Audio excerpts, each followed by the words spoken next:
So I can be transparent and say that there's probably a few subscribers that found me from the other channel that I work with, SEC Unfiltered. And if you're joining me from there, number one, thank you. I want to be the number one college football analyst on YouTube, and I want to talk about every team, not just those in the SEC. But probably a main reason why you followed me was because of I talk very positively about Oklahoma. And there's a lot of analysts out there that are not ready to hitch their wagon to the Sooners. They don't believe that this is going to be the year for them going into the SEC. They aren't sold that the schedule is going to be very prominent, and they're definitely not buying a lot of hype into this offense led by Jackson Arnold. To which I say, why?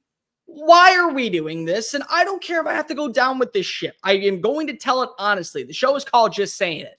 I'm just saying, if you're ready to go ahead and throw in the towel on Oklahoma, I have no idea what the hell you're drinking. But real quickly, if you're new to the channel, welcome on in. I am Cole Thompson, and I talk college football daily. So if this is the type of content you enjoy, make sure that you hit subscribe and the ring notification. That way you don't miss a single episode. Make sure that you're following me on all the social media channels, TikTok, Facebook, Instagram, Twitter. It's really simple. It's at Mr. Cole Thompson. It's the exact same as my YouTube handle. So hit subscribe here. Follow over there. Tell your friends, family, mortal enemies, best of bros, SEC fans, Oklahoma fans, and college football aficionados everywhere about this channel, because I'm going to eventually be the number one YouTuber talking about college football, but I want this to be the number one college football community on YouTube. And if you have a legit question that you want turned into a one-off video, email me at colethompsonwriting@gmail.com or slide in the DMs on Twitter.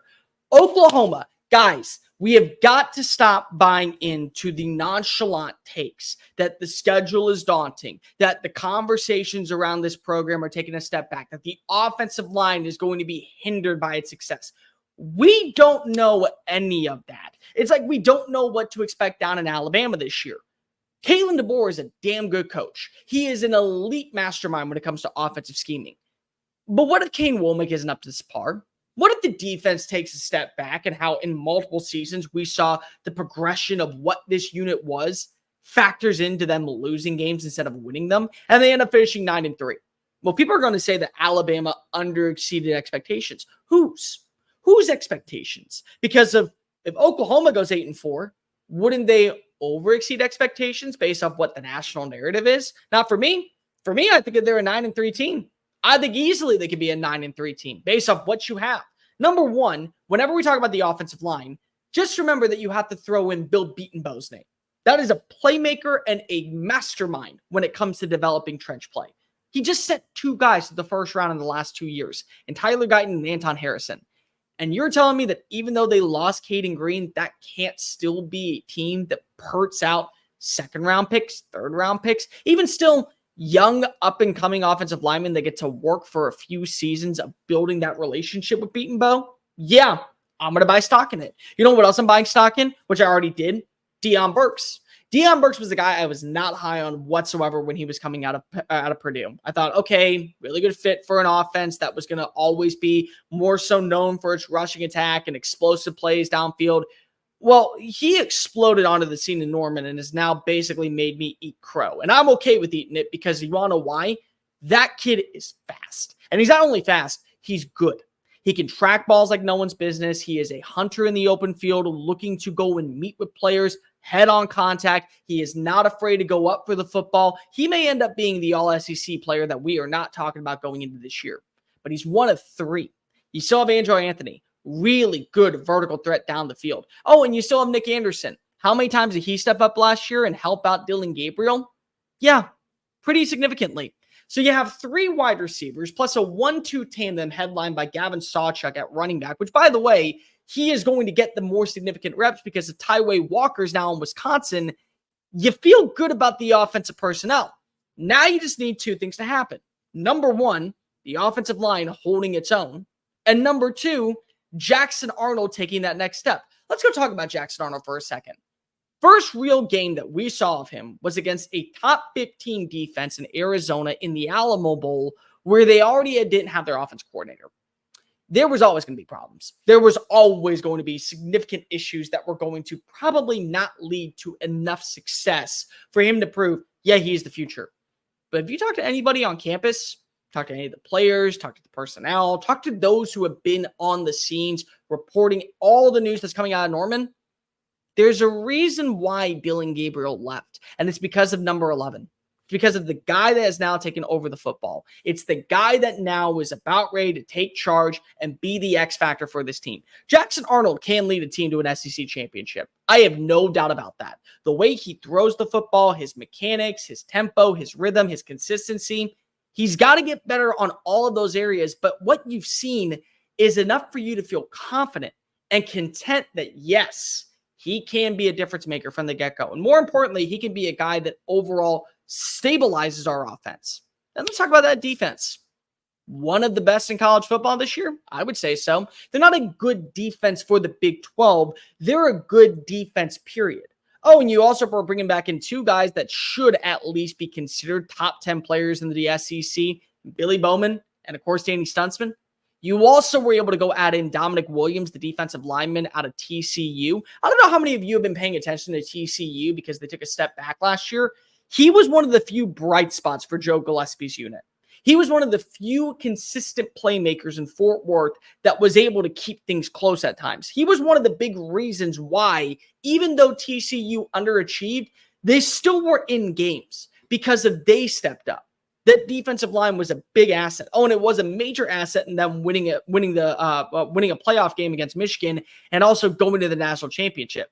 So now he's going over to work with Brent Venables, who, by the way, one of the best defensive minds in college football, if not the best defensive mind in college football. He also is going to work with two other exceptional defensive linemen. They have a good linebacking core. They have a decent overall secondary. They got young players that are going to step up, including Peyton Bowen. And then you target their offense. Combined together, what am I missing here? Am I missing that their schedule is going to be daunting?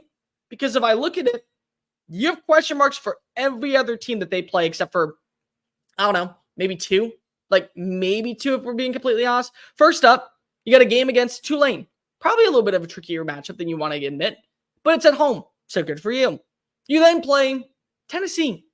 Tennessee implementing a brand new quarterback that may or may not be prepared to take on a defense of this caliber with weapons that you might be able to sustain with a shoddy secondary that you can go ahead and attack.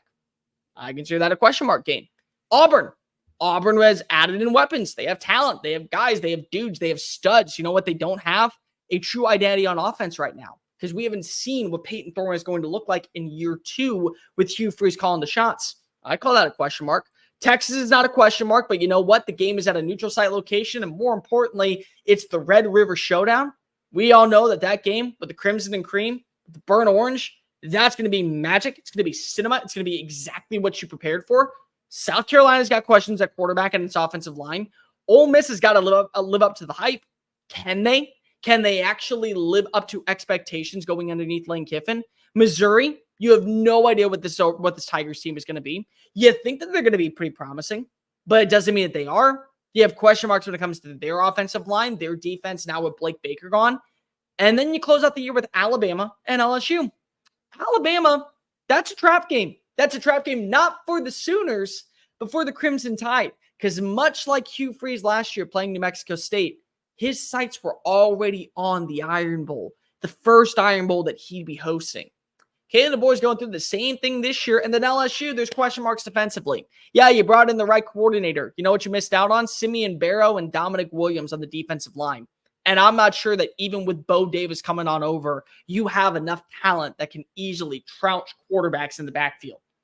So all these teams that we talk about with Oklahoma that are better than them, more equipped, more well-prepared to win in the SEC, you didn't get Georgia. You get Texas at a neutral site location. Ole Miss on the road is going to be pretty challenging, but what if they don't live up to expectations? Every other game on that schedule is winnable. Every other one. So I say 9-3. I mean 9-3.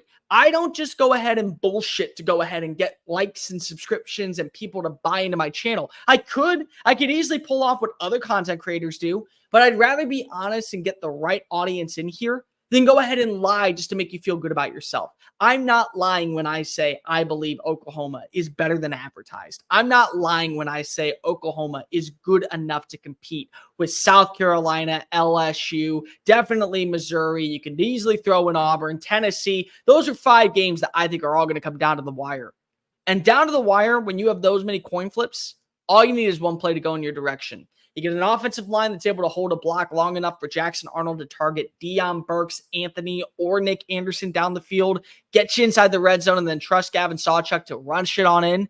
Yeah, I think you're in pretty good hands. In fact, I would say that Oklahoma is actually better expected than people will give them credit for. And I'll go down on this hill and be the only national analyst that actually gets to toot his own horn at the end of the year.